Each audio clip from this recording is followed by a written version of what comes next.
Hi guys, कैसे हैं आप लोग? अच्छे हैं, बहुत अच्छी बात। आज हम सीबीएसई बोर्ड क्लास 10th के काव्य के फर्स्ट चैप्टर सूरदास जी के पद के विषय में जानेंगे। तो सबसे पहले हम सूरदास जी के विषय में कुछ जान लेते हैं। सूरदास जी का जन्म सन 1478 ईस्वी में माना जाता है और इनके जन्म स्थान के विषय में भी दो मान्यताएं हैं। पहली मान्यता के अनुसार इनका जन्म मथुरा के निकट रूनकता नामक ग्राम में माना जाता है तथा दूसरी जो मान्यता है उसके अनुसार इनका जन्म स्थान दिल्ली के निकट सिंह नामक स्थान माना जाता है। और सूरदास जी अष्टछाप कवियों में श्रेष्ठ कवि माने जाते हैं। इनके गुरु का नाम वल्लभाचार्य था। सूरदास जी की मृत्यु सन 1583 ईस्वी में हुई। इनकी जो रचनाएं हैं तीन हैं: सूरसागर, सूरसारावली, साहित्य लहरी। इसमें सबसे प्रसिद्ध इनकी जो रचना है वह सूरसागर है। सूरदास जी अपनी रचनाओं में वात्सल्य और श्रृंगार रस का बहुत ही अद्भुत वर्णन किया है, इसलिए सूरदास जी को वात्सल्य और श्रृंगार रस का श्रेष्ठ कवि माना जाता है। यहाँ जो संकलित पाठ है इसमें जो है सूरदास जी के द्वारा रचित सूरसागर के भ्रमर गीत से ही ये पद लिए गए हैं। तो आइए हम इनके विषय में जानते हैं। पहला आपका है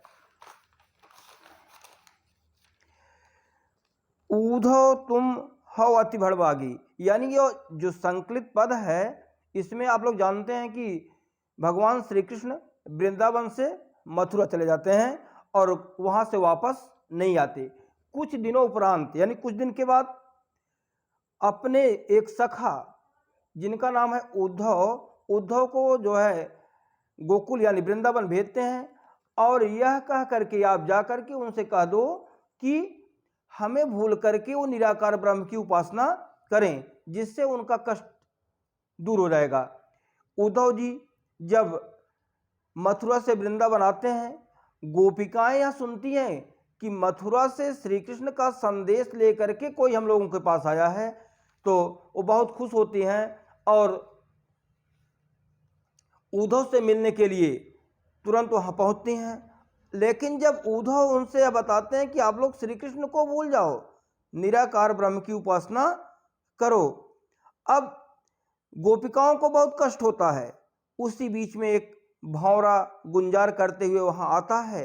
गोपिकाएं उसी भंवरे को इंगित करके उद्धव के ऊपर कटाक्ष करती हैं। कहती तो भंवरे से हैं, लेकिन कटाक्ष किसके ऊपर कर रही हैं? उद्धव जी के ऊपर। कहती क्या है कि उद्धव तुम हो अति बड़भागी। हे उद्धव, आप तो बहुत ही भाग्यशाली हो, आप बहुत भाग्यवान हो। क्यों? क्योंकि तुम श्री कृष्ण के मित्र हो, तुम श्री कृष्ण के साथ सदैव रहते हो, लेकिन आपके ऊपर श्री कृष्ण के प्रेम का प्रभाव नहीं पड़ा है। गोपिकाएं कहती हैं कि हे उद्धव, अपरस रहत स्नेह तगा तय नाहिन मन अनुरागी। यद्यपि तुम श्री कृष्ण के पास हो, प्रक्षण रहते हो, आप भाग्यशाली हो, लेकिन उनके प्रेम में आपका मन नहीं लगा हुआ है, यानी श्री कृष्ण के वास्तविक प्रेम में आप रंगे हुए नहीं हो। हे उद्धव, आप कैसे हो? अब कुछ उदाहरण दे रही गोपिकाएं कि पुरैन पात रहत जल भीतर ना तारस देह न दागी। हे उद्धव, आप तो पुरैन पात मीन्स होता है कमल का पत्ता। हे उद्धव, आप तो कमल के उस पत्ते के समान हो जो तो रहता सदैव जल में ही है, लेकिन जल में डूबने से वो बचा रहता है, यानी जल का प्रभाव वह नहीं होता, जल में भीगता नहीं। उसी प्रकार से आप भी हो, या आप यद्यपि हमेशा श्री कृष्ण के साथ हो, लेकिन आज तक आपके ऊपर श्री कृष्ण के प्रेम का प्रभाव नहीं है, यानी आप जो है श्री कृष्ण के प्रेम में रगे हुए नहीं हो। श्री कृष्ण के प्रेम में आज तक आपने स्नान ही नहीं किया। फिर आगे क्या उदाहरण देती हैं? ज्यों जलमाह तेल की गागर बूंद न ताको लागी। अब दूसरा उदाहरण दे रही हैं, जैसे तेल का गागर में होता घड़ा, जैसे तेल के घड़े को यदि जल में डुबोया जाए, डुबोने के बाद यदि घड़े को बाहर निकाला जाए तो उस घड़े पर जल की एक भी बूंद नहीं ठहरती, नहीं रुकती है। उसी प्रकार से आप भी हो, या आप जो है हमेशा श्री कृष्ण के पास हो, फिर भी जो है आपके ऊपर उनके प्रेम का प्रभाव नहीं है। कह रहे हैं कि प्रीत नदी में पाँव न बोरे हो, दृष्ट न रूप परागी। यद्यप आप जो है श्री कृष्ण के प्रेम रूपी नदी के पास हो, यानी श्री कृष्ण के पास हो, जो प्रेम के सागर हैं, जो प्रेम के सागर हैं, लेकिन आज तक स्नान करने की बात ही छोड़ दीजिए, आप जो है उनके प्रेम रूपी नदी में पांव भी नहीं धुला, यानी आपके ऊपर उस प्रेम रूपी सरोवर, प्रेम रूपी नदी, प्रेम रूपी सागर की एक भी बूंद की छींट नहीं पड़ी, यानी आपके हृदय में इस समय भी श्री कृष्ण के प्रेम का कोई प्रभाव नहीं पड़ा, यानी आप इस समय भी श्री कृष्ण के प्रेम से वंचित हो। यानी हे उद्धव, आज तक आपने श्री कृष्ण के प्रेम को समझ ही नहीं पाया। आगे है, सूरदास अबला हम भोरी गुर चाटी ज्यों पागी। अब उदाहरण देकर के गोपिकाएं कहती हैं कि हे उद्धव, हम लोग जो है अबला हैं, हम लोग स्त्रियां हैं और भोरी, मन की बहुत ही भोली वाली हैं, और हम लोग श्री कृष्ण से उसी प्रकार से प्रेम करती हैं जैसे चींटी का उदाहरण, गुड़ और चींटी का उदाहरण दे रहे हैं। जैसे आप लोग देखे भी होंगे कि यदि चींटी जो है गुड़ पर जो है गुड़ के पास जाता है, गुड़ से लिपटा रहता है, गुड़ को खाता है, ले और इस खाते हुए इस प्रकार से उसमें लिप्त हो जाता है, कोई अपने प्राणों को भी त्याग देता है। तो गोपिकाएं कहती हैं कि हे उद्धव, हम लोग मन की बोली हैं, अबलाएं हैं, लेकिन श्री कृष्ण से उसी प्रकार से प्रेम करती हैं जैसे चींटी गुड़ से प्रेम करती है। वह चींटी को अगर गुड़ से अलग किया जाए, यानी गुड़ से इतना ज्यादा प्रेम करता है चींटी कि अगर उसे अलग किया जाए तो क्या होता हो, अपने प्राणों को त्याग देता है। उसी प्रकार से हम लोगों को भी अगर श्री कृष्ण से अलग किया जाए, अगर हम लोग श्री कृष्ण को भूल जाएं, तो निश्चित रूप से उसी दिन हम अपने प्राणों को त्याग देंगे। यानी श्री कृष्ण के प्रेम के अलावा मेरे हृदय में कोई भाव नहीं है। यदि हम लोग श्री कृष्ण के बिना जीवित रहना चाहें तो भी संभव नहीं है। इसलिए हे उद्धव, आप जो है जो निराकार ब्रह्म के विषय में हम लोगों से बता रहे हो, इसका प्रभाव हम लोगों के ऊपर कुछ पड़ने वाला नहीं है।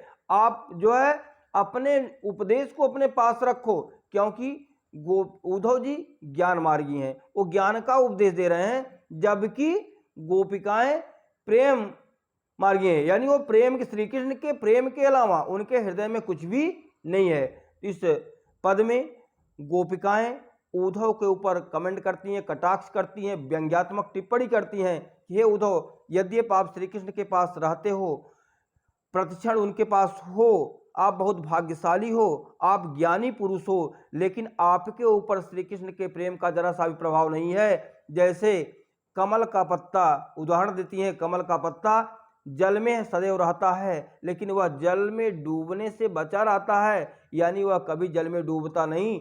और दूसरा उदाहरण दे रही हैं कि जैसे तेल के घड़े को जो पानी में डुबोया जाए तो तेल का जो घड़ा होता है उसके ऊपर तेल का कोटिंग हो जाता है, तो उस पर जल की बूंदें फिसल करके नीचे गिर जाती हैं, उस पर रुकती नहीं है। कह रहे हैं जिस प्रकार से तेल के घड़े को जल में डुबोया जाए और उसे बाहर निकालने के बाद उसके ऊपर जल की एक बूंदे नहीं रुकती, उसी प्रकार से आप भी हो। आप हमेशा श्री कृष्ण के पास लगे हुए हो, लेकिन आप आज भी उनके प्रेम से अछूते हो। अगला दे रही है उदाहरण कि हे उद्धव, आप यद्यपि प्रेम के सागर, यानी प्रेम के सागर श्री कृष्ण के साथ हो, कौन कहे उसमें स्नान करने के लिए, उनके प्रेम सरोवर में, प्रेम नदी में स्नान करने की बात ही छोड़ दीजिए, प्रेम के सागर में स्नान करने की बात छोड़ दीजिए, आपके ऊपर उनके प्रेम की एक भी छींटे नहीं पड़ी हैं, यानी उनके प्रेम का जरा सा भी आपके ऊपर प्रभाव नहीं है। यदि जरा सा भी प्रभाव होता, आप हम लोगों से इस प्रकार की बातें न करते। फिर उदाहरण देती हैं कि हम लोग जो है मन की भोली हैं, हम लोग अबला हैं, हम लोग श्री कृष्ण से उसी प्रकार से प्रेम करती हैं जैसे चींटी गुड़ से प्रेम करता है। चींटी को अगर गुड़ से अलग किया जाए तो वह अपने प्राणों को त्याग देता है। उसी प्रकार से कहती हैं कि हम लोग भी अगर श्री कृष्ण के बिना जीवित रहना चाहें तो ऐसा संभव नहीं है। स्पष्ट है? ओके, तो हम आपके सिलेबस का एक भी पॉइंट नहीं छोड़ेंगे। अगर आपको 99 मार्क्स 100 में लेना है तो आप निश्चित रूप से हमारे चैनल से जुड़िए, चैनल को सब्सक्राइब कीजिए जिससे आप अच्छे अंक प्राप्त कर सकें, और लाइक कीजिए, शेयर कीजिए। फिर आप अगला देखिए, अगला जो पद है उसमें गोपिकाएं कहती हैं कि यद्यप उद्धव जी, मैं आप लोगों से आपसे कुछ संदेश देना चाहती थी, आपके माध्यम से श्री कृष्ण के पास कुछ संदेश हम लोग भेजना चाहती थी, लेकिन अब हम लोग जो है आपसे अपना संदेश भी नहीं भेज पाएंगी। क्यों? क्योंकि मन की मन ही माझ रही। हे उद्धव, हम लोगों के मन की जो बातें हैं वो मन में ही रह गई। क्योंकि हम लोग सोचे थे कि आप श्री कृष्ण से के पास से आए हो, हम लोग अपने मन स्थित अपने मनोदशा को आपके द्वारा श्री कृष्ण के पास भेजेंगे, लेकिन अब तो हम लोगों को ऐसा लगता है कि हम लोगों की मन की बातें हम लोगों के मन के अंदर ही रह जाएंगी। क्योंकि कि कहिए जाय कौन पे उद्धव नाही परत कही। यद्यप हम लोग आपसे कहना चाहती हैं, लेकिन अब यह जानती हैं कि आप जो है हम लोग आपको इस योग्य नहीं मानते कि हम अपने उपदेश को अपनी जो बातें हैं वह आपके माध्यम से श्री कृष्ण के पास भेजें, क्योंकि आप जो है हम लोगों के प्रेम को नहीं समझ पाओगे। यानी आपको हम लोग इस योग्य नहीं समझते कि आपसे हम अपनी बातों को शेयर करें, आपसे बताएं। कारण कि अवधि आधार आ सावन की तन मन बिथा सही। गोपिकाएं कहती कि हे उद्धव, कह रहे हैं कि अवधि आधार, अब तक हम लोगों के जीवित रहने का एक आधार था। हम लोग उनके आने के दिनों को गिनते थे कि आज नहीं तो कल श्री कृष्ण यहाँ आएंगे, हम लोग अपने मन स्थित के विषय में उनसे बताएंगे और वो निश्चित रूप से हम लोगों के मनोदशा को समझेंगे और हम लोगों का कष्ट समाप्त हो जाएगा। इसी उम्मीद से, इसी आशा से हम लोग क्या किए, तन मन बिथा सही, यानी मानसिक और शारीरिक कष्ट को क्या किया, सहन किया। कारण कि अब तक हम लोगों के जीवित रहने का एक आधार था कि किसी न किसी दिन श्री कृष्ण आएंगे, इसलिए हम लोगों ने क्या किया, शारीरिक और मानसिक कष्ट को सहन किया। लेकिन अब इन योग संदेश सुन सुन बिरहिन बिरह दही, लेकिन आपका जो यह योग संदेश का उपदेश है यह हम लोगों के विरह को और भी अधिक बढ़ा दिया, हम लोगों के कष्ट को और भी अधिक बढ़ा दिया। यानी जो हम लोगों के अंदर एक उम्मीद थी कि श्री कृष्ण आएंगे, हम लोगों का कष्ट समाप्त होगा, हम लोग अपने मन की स्थिति के विषय में उनसे बताएंगे, अब तो हम लोग जो है उम्मीद को छोड़ चुके हैं, यानी हम लोगों का कष्ट बढ़ गया है। कारण कि चाहत हुती गुहार जीते उत धार वही। कारण कि गुहार करना मतलब होता रक्षा के लिए गुहार लगाना, यानी रक्षा के लिए बुलाना। कह रहे हैं कि चाहत होती गुहार जीते, यानी हम लोग जिसको अपनी रक्षा के लिए बुलाना चाहते हैं, अब वही हम लोगों के लिए निर्गुण ब्रह्म की उपासना का संदेश भेजे हैं। यानी जिनसे हम अपनी रक्षा की उम्मीद करते हैं, जिन्हें बुलाना चाहते हैं, वही इस समय हम लोगों के कष्ट का कारण बने हुए हैं। तो भला अब हम लोग किसको बुलाएं, यानी किससे रक्षा की उम्मीद करें। सूरदास अब धीरे धरहि क्यों मर ज्यादा न लही। सूरदास जी कहते हैं कि गोपिकाएं कहती हैं कि हे उद्धव, अब हम लोग धैर्य कैसे धारण करें, क्योंकि अब तो मर्यादा ही नहीं रही। क्योंकि प्रेम की एक विधा है, यानी प्रेम के बदले प्रेम को ही दिया जाता है, लेकिन अब प्रेम की मर्यादा का भी उल्लंघन हो रहा है। क्योंकि हम लोग श्री कृष्ण से प्रेम करते हैं और श्री कृष्ण हम लोगों के लिए यह उपदेश भेजा है कि हमें भूल करके निराकार ब्रह्म की उपासना करें। तब भला हम लोग अपनी रक्षा की उम्मीद किससे करें, यानी जिससे हम रक्षा की उम्मीद करते हैं वही इस समय हम लोगों के कष्ट का कारण बने हुए हैं। तो गोपिकाएं कहती हैं कि हे उद्धव, अब हम अपने मन की स्थिति को हम लोग कैसे आपसे कहें, क्योंकि हम यह समझ गए हैं, हम लोग समझ गए हैं कि आप इस योग्य नहीं हो कि आपको हम लोग अपने मनोदशा, अपने मन के कष्ट के विषय में कुछ कहें और श्री कृष्ण के पास संदेश भेजें। कारण कि अब तक तो हम लोगों के जीवित रहने का एक आधार था कि श्री कृष्ण आएंगे और हम लोगों का कष्ट दूर होगा। इसी उम्मीद से आज तक हम लोगों ने शारीरिक मानसिक कष्ट को सहन किया, लेकिन अब आपके इस योग संदेश को सुनकर के हम लोगों का विरह और भी अधिक बढ़ गया है। यानी हम लोग विरहाग्नि में जलना शुरू हो गई हैं। यानी अब तक तो जो भी कष्ट था हम लोग सह लिए, क्योंकि एक उम्मीद थी कि श्री कृष्ण आएंगे, हम लोग उनके विषय में कुछ जानेंगे, अपने कष्ट के विषय में उनसे बताएंगे, हम लोगों का कष्ट समाप्त होगा। लेकिन अब तो आपका यह योग संदेश हम लोगों के कष्ट को बढ़ा दिया है। और अब हम लोग अपनी रक्षा के लिए किससे याचना करें? यानी जिससे हम लोग रक्षा की याचना करना चाहते हैं, रक्षा के लिए जिसको बुलाना चाहते हैं, वही इस समय हम लोगों के कष्ट का कारण बना हुआ है। तो अब हम लोग रक्षा की उम्मीद किससे करें? करें कि हे उद्धव, अब तो प्रेम की कोई मर्यादा भी नहीं रह गई, क्योंकि प्रेम की एक मर्यादा है कि प्रेम के बदले प्रेम को ही दिया जाता है। लेकिन अब तो हम लोग श्री कृष्ण से प्रेम करते हैं और वो जो है यह उपदेश या संदेश भेजे हैं कि हमें भूल करके निराकार ब्रह्म की उपासना करो। तो अब हम लोग अपनी रक्षा के लिए किससे याचना करें, किससे उम्मीद करें? स्पष्ट है? ठीक है, नेक्स्ट वीडियो में जो है हम पद के जो बचे हुए अंश है उसको बताएंगे। यदि आपको वीडियो अच्छी लगी हो, लाइक कीजिए, शेयर कीजिए और बाकी का नोटिफिकेशन आपको मिलता रहे इसलिए चैनल को सब्सक्राइब कीजिए। नेक्स्ट वीडियो में फिर से मिलते हैं, तब तक के लिए बाय।